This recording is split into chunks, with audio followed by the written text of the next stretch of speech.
मित्रों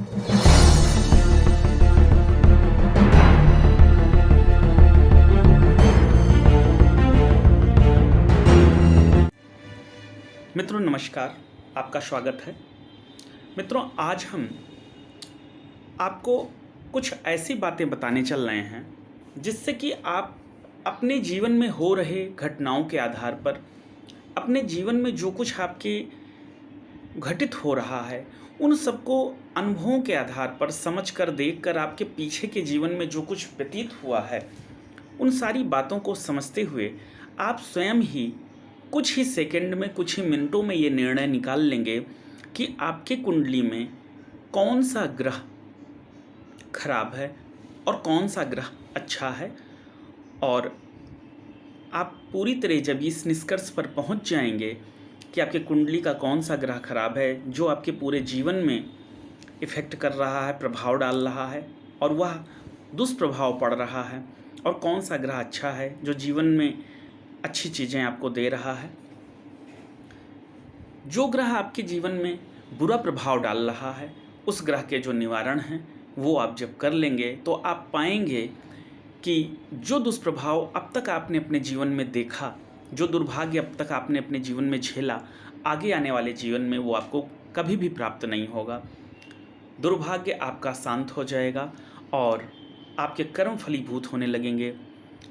जब आप अच्छे कर्म के बीज बो देंगे तो आने वाले समय में सौभाग्य भी आपको प्राप्त होने लगेगा। मित्रों, यह मैं कोई कोरी कल्पना नहीं कर रहा हूँ, ना ही तो मैं कुछ ऐसा बता रहा हूँ कि जो कभी हुआ नहीं है या देखा नहीं गया है। मैं जो कुछ भी बता रहा हूँ इसमें ज्योतिष का सिद्धांत ही लागू है, या पूरी तरह कर्म सिद्धांत पर ज्योतिष के नियम बनते हैं। और यह सब अनुभव की बातें हैं। मैंने यह सब अनुभव में देखा है, बहुत से लोगों को करवाया है, स्वयं भी किया है, और बहुत सारे लोगों को इसके फल के रूप में अच्छे सुगत परिणाम आते देखा है। मित्रों, जब भी आपको ऐसा महसूस हो कि हमेशा जीवन में सम्मान की कमी हो रही है, आपको अपयश प्राप्त हो रहा है, कुछ भी कर रहे हैं नाम नहीं मिल पा रहा है, प्रसिद्धि नहीं मिल पा रही है, कभी भी किसी महत्वपूर्ण स्थान पर आपको नेतृत्व करने की स्थिति या तो स्वयं से नहीं क्रिएट हो रही है या वो मौका नहीं मिल रहा है, अथवा आप उस इच्छा को स्वयं नहीं तैयार कर पा रहे हैं, तो सदैव आपकी कुंडली में सूर्य ग्रह खराब होता है। मित्रों, कहावत है कि अगर सूर्य खराब तो सम्मान कहाँ, यानी सूर्य अगर खराब हो जाता है तो सम्मान प्राप्त होने वाली जो भी चीज़ें होती हैं वो जीवन में नहीं हो पाती हैं। मित्रों, अगर ऐसा आपको महसूस होता हो कि आपके जीवन में सम्मान की कमी है, तो निश्चित ही आपकी कुंडली में सूर्य ग्रह अच्छी पोजीशन में नहीं है। यदि वह अच्छी पोजीशन में दिख भी रहा है तो भी वह अच्छा फल नहीं दे रहा है, किन्हीं न किन्हीं कारणों के कारण। देखने में कमी हो सकती है या अन्य कोई भी कारण हो सकते हैं। दूसरा, अगर आपका मन हमेशा बुझा बुझा रहता है, मन किसी भी तरीके से सुखी नहीं नज़र आ रहा है, यानी कि किसी भी बात पर आपको अंदर से प्रसन्नता नहीं महसूस हो रही है, आपका मन सुखी नहीं है, तो कहीं ना कहीं मन आपका दुखी है। अगर ऐसी कंडीशन, हर वक्त मन में अजीब सा बुझापन, दुखीपन, भारीपन रहना, अगर ऐसा आपको महसूस होता है तो मित्रों, निश्चित तौर पर आपकी कुंडली में वर्तमान समय में अथवा जन्म कुंडली में चंद्रमा खराब है। जब भी चंद्रमा खराब होगा तो मन हमेशा दुखी रहेगा, बुझा हुआ रहेगा। बाहर कुछ भी अच्छा हो रहा हो पर उसे अच्छा नहीं महसूस होगा। ऐसा कभी भी हो तो समझ लीजिए आपकी कुंडली में चंद्रमा ग्रह खराब है। मित्रों, अगर किसी व्यक्ति के अंदर आप जोश नहीं देखते हैं, एक्टिवनेस नहीं देखते हैं, किसी भी कार्य करने के लिए हमेशा आलसी के हालात बने रहते हैं, किसी भी कार्य को देन एंड देयर वो कंप्लीट नहीं कर रहा है, किसी भी कार्य को करने में उसको बहुत सोचना पड़ रहा है, काफ़ी देरी लग रही है, उसके शरीर में फुर्ती अगर नहीं है, अगर इस तरीके के हालात हैं, शरीर की फुर्ती खत्म हो गई है, मन का जोश खत्म हो गया है, कुछ भी करने के लिए जैसे ही उसके को बात कही जा रही है कुछ भी बड़ा, तो वो अंदर से हिम्मत ही नहीं साथ पा रहा है, उसका साहस ही उसका साथ नहीं दे पा रहा है वो करने के लिए, मानसिक रूप से उसका साहस पूरी तरह कमज़ोर हो चुका है, शारीरिक रूप से भी साहस या शक्ति कमज़ोर दिख रही है, तो ऐसे लोग जो होते हैं इनका मंगल खराब होता है। ऐसे लोगों का एक सिम्टम होता है, जब भी कहीं कोई भी फंक्शन होता है, कुछ भी होता है, तो ये लोग के पास मित्रों दोस्तों की भीड़ इनके पास नहीं होती है। इनके मित्र बहुत कम होते हैं, ना के बराबर होते हैं, होते भी हैं तो अपने उम्र से आगे पीछे उम्र के होते हैं। और जो एक युवा वर्ग का दायरा होता है उस उम्र के नहीं होते हैं। और जब भी कोई इनके यहाँ मंगल कार्य होता है तो उसमें भी जो भीड़ होती है उसमें युवा वर्ग और इनके जो करीबी मित्र दोस्त होते हैं, ऐसे लोग बहुत कम दिखाई पड़ते हैं, ना के बराबर दिखते हैं। ऐसे लोगों के अंदर साहस की कमी होती है, जोश की कमी होती है। कहने का मतलब ऊर्जा शक्ति जो होती है उसकी बहुत अधिक कमी होती है। अगर ऐसा आप देखते हैं तो समझ लीजिए कुंडली में मंगल खराब है। अब चाहे मंगल आपको ऊपर से देखने में कैसा भी दिख रहा हो, सिर्फ लग्न कुंडली को देख करके जीवन के सारे हालातों को नहीं जाना जा सकता है। और ना ही आप ये कह सकते हैं कि कोई भी ग्रह सिर्फ लग्न कुंडली देख के ये जाना जा सके कि वो मंगल या कोई ग्रह अच्छा है या नहीं है। क्योंकि मित्रों, कुंडली में अगर सिर्फ लग्न कुंडली का ही महत्व होता तो इतना बड़ा ज्योतिष का गणित सिद्धांत क्यों लागू होता। कुंडली के परत दर परत, जैसे जैसे कुंडली में आप गहराई में उतरेंगे वैसे वैसे ही नई नई बातें उसमें आती चली जाती हैं। लग्न कुंडली सिर्फ एक स्थूल है, यानी कि ऊपर से सिर्फ एक चेहरा देख रहे हैं आप। उस चेहरे से लगभग कुछ हद तक, काफ़ी हद तक अनुमान लग जाता है, पर सारे अनुमान नहीं लग पाते हैं मित्रों। जिनके यहाँ भी, जिनके खुद में अथवा दूसरे में ऊर्जा शक्ति का कमी महसूस हो, समझ लीजिए कि उनकी कुंडली में मंगल खराब है। मित्रों, जिनके पास बुद्धि की कमी हो, चालाकी की कमी हो, किसी भी कार्य को करना है तो वहाँ पर वो दिमाग का प्रयोग न कर रहे हों, स्मरण शक्ति की कमी हो, खास करके जब बुद्धि की कमी आ जाए तो समझ लीजिए ऐसे व्यक्ति का बुद्ध खराब है। अगर कभी अच्छा था, बुद्धि कभी अच्छी थी, पर अब खराब है, तो वर्तमान समय में बुद्ध खराब चल रहा है। और अगर हमेशा से ही ऐसा है तो कुंडली में पूरी तरीके से बुद्ध खराब है।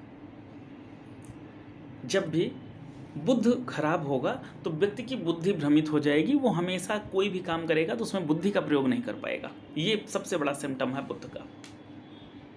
मित्रों, जिनकी कुंडली में बृहस्पति खराब होता है उनका सबसे बड़ा सिम्टम है उनके पास धार्मिक, आध्यात्मिक, सांसारिक ज्ञान की कमी होती है। उनके पास ज्ञान नहीं होता है, खास करके धार्मिक और आध्यात्मिक ज्ञान तो बिल्कुल नहीं होता है। जिनके पास ज्ञान नहीं है, समझ लीजिए कि उनका बृहस्पति खराब है। ऐसे व्यक्ति को, खराब बृहस्पति वाले व्यक्तियों को जल्दी सच्चे गुरु नहीं मिलते हैं, और अगर मिलते भी हैं तो वो ढोंगी, पाखंडी या और ज़्यादा भ्रमित कर देने वाले गुरु मिलते हैं। सच्चे गुरु नहीं मिल पाएंगे, और जब सच्चे गुरु नहीं मिलेंगे तो ज्ञान नहीं मिल पाता है।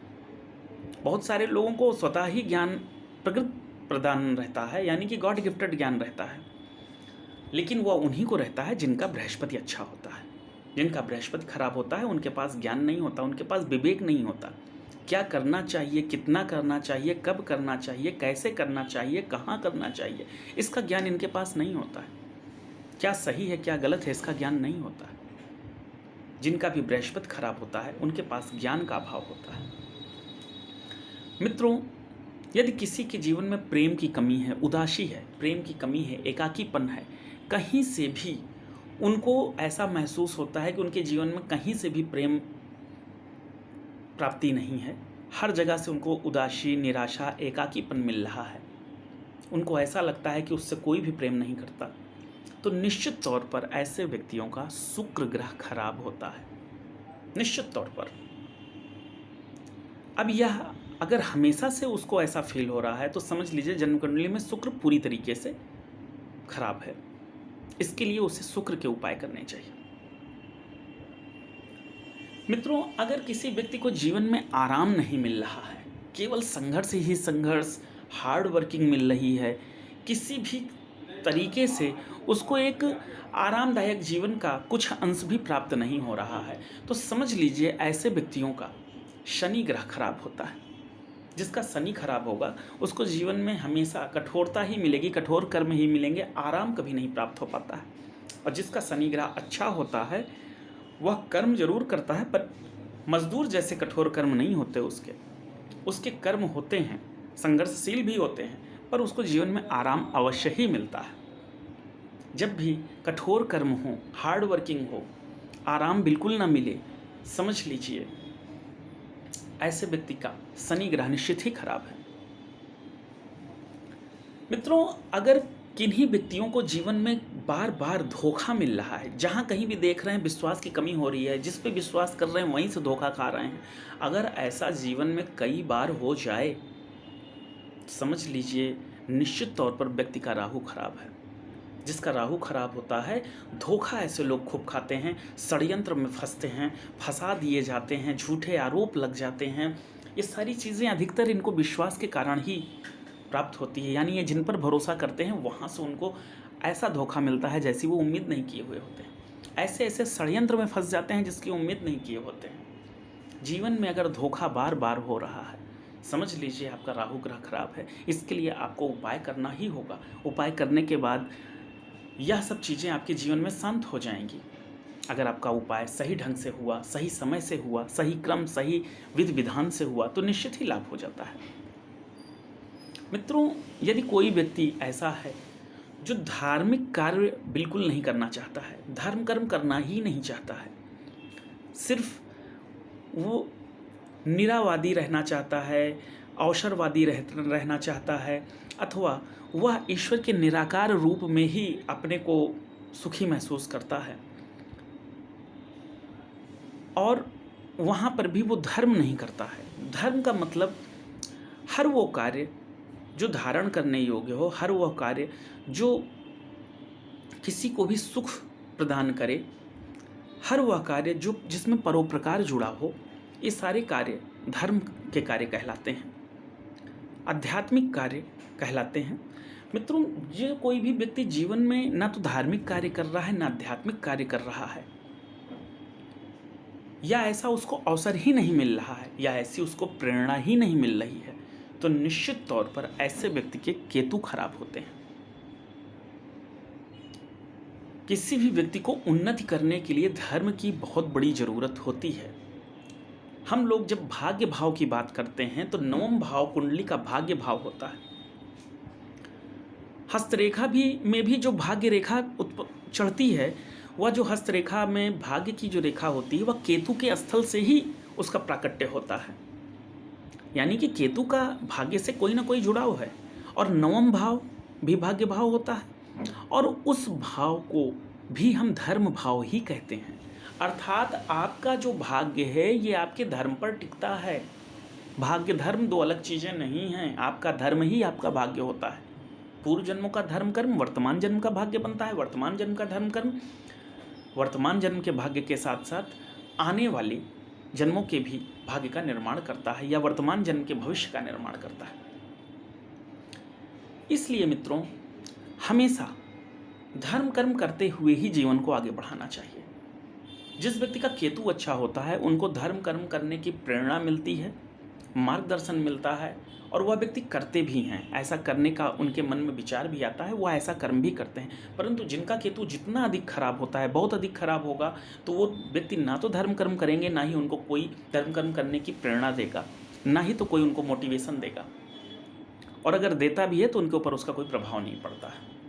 इसलिए कहा गया है कि केतु खराब तो धर्म कहाँ। जी हाँ मित्रों, एक बार फिर से इस कहावत को, जो कि ज्योतिष के सिद्धांत पर बनी कहावत है, मैं कह रहा हूँ, आप ध्यान से सुनिएगा, खूब ध्यान से सुनिएगा। सूर्य खराब तो सम्मान कहाँ, चंद्र खराब तो सुखी मन कहाँ, मंगल खराब तो ऊर्जा शक्ति कहाँ, बुध खराब तो बुद्धि कहाँ, गुरु खराब तो ज्ञान कहाँ, शुक्र खराब तो प्रेम कहाँ, शनि खराब तो आराम कहाँ, राहु खराब तो विश्वास कहाँ, और केतु खराब तो धर्म कहाँ। मित्रों, ये जो सिद्धांत है 100% सटीक है, ज्योतिष का ही सिद्धांत है। आप अपने जीवन को अपने पूर्व में जो आपने जीवन व्यतीत किया है उनको अच्छे से महसूस करें, अपने वर्तमान जीवन को अच्छे से महसूस करें, अनुभव करें और देखें कि क्या इसमें से कुछ सिम्टम ऐसे हैं जो हमेशा आपके जीवन में प्रभावित कर रहे हैं। अगर ऐसे हैं तो जो सिम्टम सबसे ज़्यादा आपको प्रभावित कर रहे हैं वह ग्रह आपका खराब है और उस ग्रह का आप उपाय करें।